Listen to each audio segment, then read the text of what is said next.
Assalamualaikum warahmatullahi wabarakatuh. Salam, Om Swastiastu, Namo Buddhaya, salam kebajikan, salam sejahtera bagi kita semua. Sebelumnya, perkenalkan nama saya Asa Nasira Jahra dengan NIM 25105300003 bersama rekan saya Nur Hamid dengan NIM 25105300012 dan Muhammad Fahmi Agustiansyah dengan NIM 25105300010.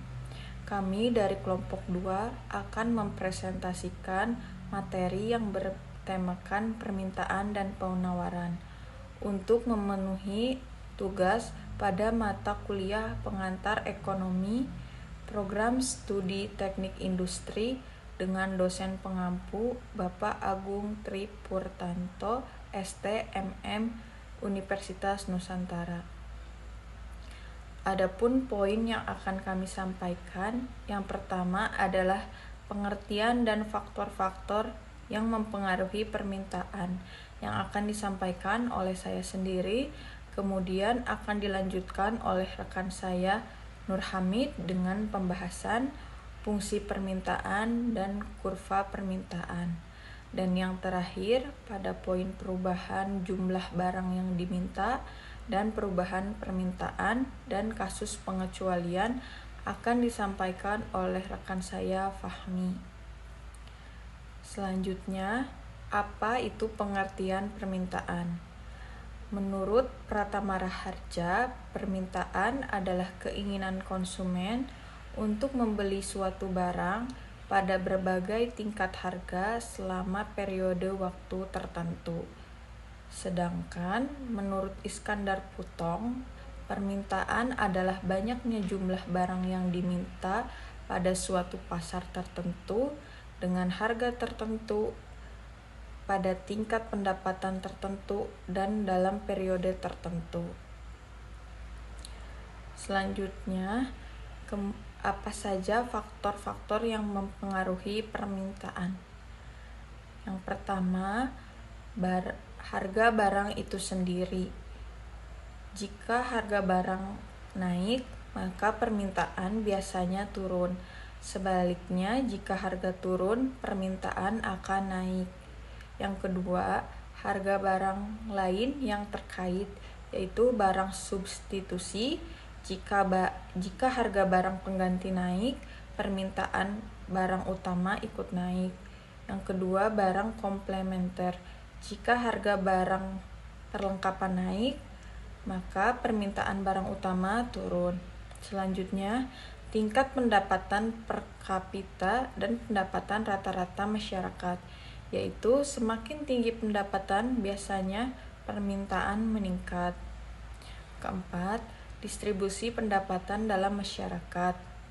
Jika pendapatan merata, lebih banyak orang yang membeli barang, maka permintaan naik.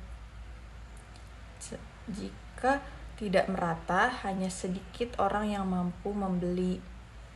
Yang kelima, selera atau kebiasaan, yaitu perubahan selera bisa meningkatkan atau menurunkan permintaan. Yang keenam, ada jumlah penduduk. Semakin banyak penduduk, semakin besar permintaan barang. Yang ketujuh, ramalan mengenai keadaan di masa yang akan datang, yaitu jika orang memperkirakan harga akan naik, mereka akan membeli sekarang, maka permintaan naik. Dan yang terakhir, usaha-usaha produsen meningkatkan penjualan, yaitu promosi yang menarik bisa meningkatkan permintaan. Selanjutnya, untuk pembahasan berikutnya akan disampaikan oleh rekan saya Nur Hamid. Kesempatan kali ini saya akan membahas materi dan melanjutkan dari pembahasan materi yang sebelumnya yang sudah disampaikan sama rekan kita, yaitu terkait dengan permintaan dan penawaran. Nah, mungkin di sini terkait dengan poin 3. Di sini mungkin terkait dengan fungsi permintaan. Nah, apa sih itu sebenarnya fungsi permintaan? Nah, di sini kita jelaskan, fungsi permintaan merupakan hubungan yang secara sistematis, matematis antara jumlah barang yang diminta dengan fakta itu sendiri. Nah, secara umum mungkin fungsi permintaan dapat dituliskan sebagai fungsi dari harga atau disederhanakan menjadi QD sama dengan A dikurangin B dikali P. Jumlah barang yang diminta tergantung pada harga barang tersebut. Nah, di dalam persamaan tersebut P adalah harga barang, A adalah jumlah maksimum permintaan ketika harga 0, dan tingkat perubahan permintaan akibat perubahan harga. Nah, di sini ada tanda minus dalam persamaan tersebut menunjukkan bahwa hubungan antara harga dan jumlah permintaan bersifat berlawanan arah. Artinya permintaan akan turun.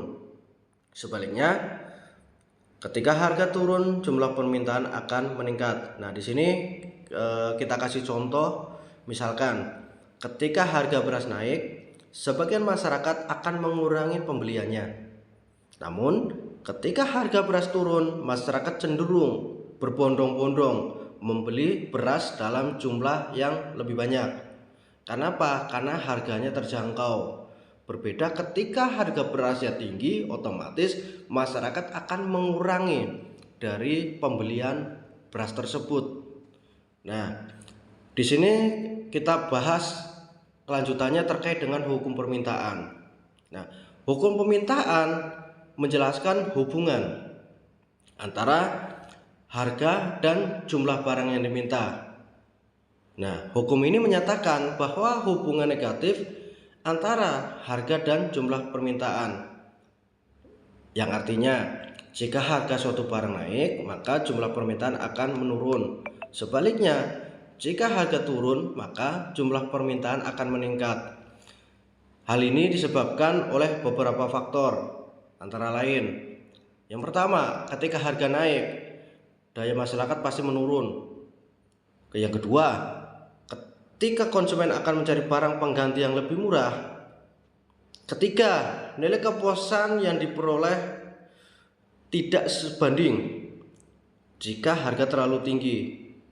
Nah, mungkin di sini ada pendapat juga dari ahli menurut Sadono Sukirno yang menyatakan bahwa semakin rendah harga suatu barang, maka semakin banyak permintaan terhadap barang tersebut. Sebaliknya, semakin tinggi harga, maka semakin sedikit permintaan terhadap barang tersebut. Nah, kita lanjut terkait dengan pembahasan kurva permintaan. Kurva permintaan itu apa sih? Jadi, di sini merupakan grafik yang menunjukkan hubungan antara harga barang dan jumlah barang yang diminta oleh konsumen. Nah, di dalam kurva permintaan di situ ada sumbu vertikal atau sumbu Y, jumlah horizontal atau sumbu X menunjukkan jumlah barang. Tabel. Di sini ada tabel yang menunjukkan antara permintaan suatu beras, di mana saat harga 0 Rp100.000. Ketik di sini permintaan mencapai 100.000 ton. Tetapi ya, permintaan turun menjadi 80.000 ton. Harga naik lagi menjadi 4.000, permintaan turun lagi. Harga Rp6.000, permintaan menjadi 40.000 ton. Nah, naik lagi nih harga permintaan menjadi 20.000 ton. Nah, dan saat harga mencapai 10. Nah, jika dari data tersebut digambarkan ke dalam grafik, maka akan terbentuk kurva yang menurun dari kiri ke atas dan dari kanan ke bawah. Semakin tinggi harga, semakin sedikit jumlah barang yang diminta. Nah, setiap titik pada kurva menunjukkan kombinasi antara harga dan jumlah permintaan. Jadi mungkin itu teman-teman semuanya penjelasan terkait dengan fungsi permintaan, hukum permintaan, dan kurva permintaan. Semoga materi ini dapat membantu teman-teman dalam memahami konsep ekonomi dan lebih mudah. Terus semangat belajar. dan jangan pernah berhenti menambah ilmu. Baik, di sini saya akan menjelaskan materi yang sebelumnya sudah dijelaskan oleh rekan saya. Baik, di sini saya akan menjelaskan poin 5 dan 6. Di poin 5 ini ada perubahan jumlah barang yang diminta dan perubahan permintaan. Di poin 5 ini ada 2 poin lagi, poin A dan poin B. Saya akan menjelaskan poin A terlebih dahulu.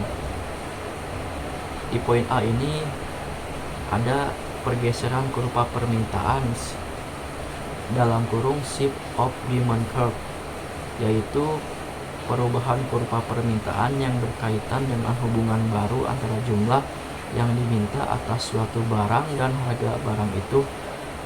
Pergeseran terjadi karena perubahan dari kondisi awal. Baik, saya akan lanjut ke poin yang B, yaitu pergerakan di sepanjang kurva permintaan dalam kurung movement along a demand curve, yaitu perubahan kuantitas yang diminta yang disebabkan karena adanya perubahan harga. Oke, saya lanjut ke poin yang 6. Di poin 6 ini ada kasus pengecualian, yaitu ada kalanya permintaan tidak berlaku, yaitu kalau harga suatu barang naik justru permintaan terhadap barang tersebut meningkat. Ada 3 kelompok barang di mana hukum permintaan tidak berlaku, yaitu antara lain di sini ada 3 contoh ya, A, B, dan C. Yang A itu barang yang memiliki unsur spekulasi, contohnya itu emas, saham, dan tanah. Yang poin B itu ada barang prestis atau barang yang menunjukkan status sosial, contohnya mobil mewah, tas branded, dan jam tangan mahal. Di poin terakhir, di poin C itu ada barang given atau barang kebutuhan pokok, contohnya itu beras, daging, dan sayur mayur. Baik, mungkin cukup sekian dari saya. Terima kasih. Wassalamualaikum warahmatullahi wabarakatuh.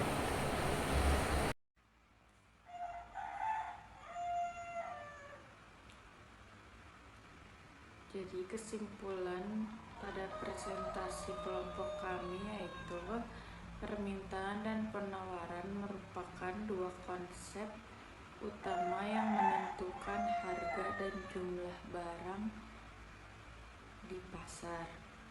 Permintaan adalah jumlah barang yang ingin dan mampu dibeli konsumen pada berbagai tingkat harga. Semakin tinggi harga, semakin sedikit jumlah yang diminta. Kemudian semakin rendah harga, semakin banyak jumlah yang diminta.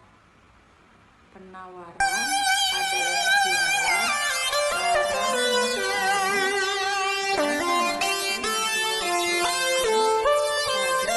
dan mampu dijual pada berbagai tingkat harga, yaitu semakin tinggi harga, semakin banyak barang yang ditawarkan. Lalu semakin rendah harga, semakin sedikit barang yang ditawarkan.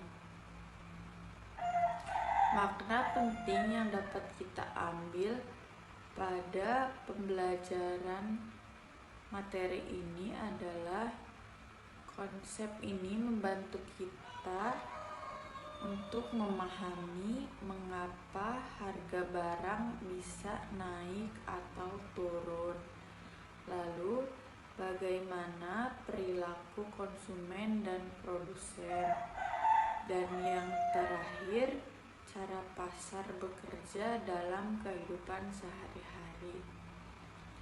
Untuk waktu dan kesempatannya, terima kasih dan berjumpa di lain hari. Wassalamualaikum warahmatullahi wabarakatuh.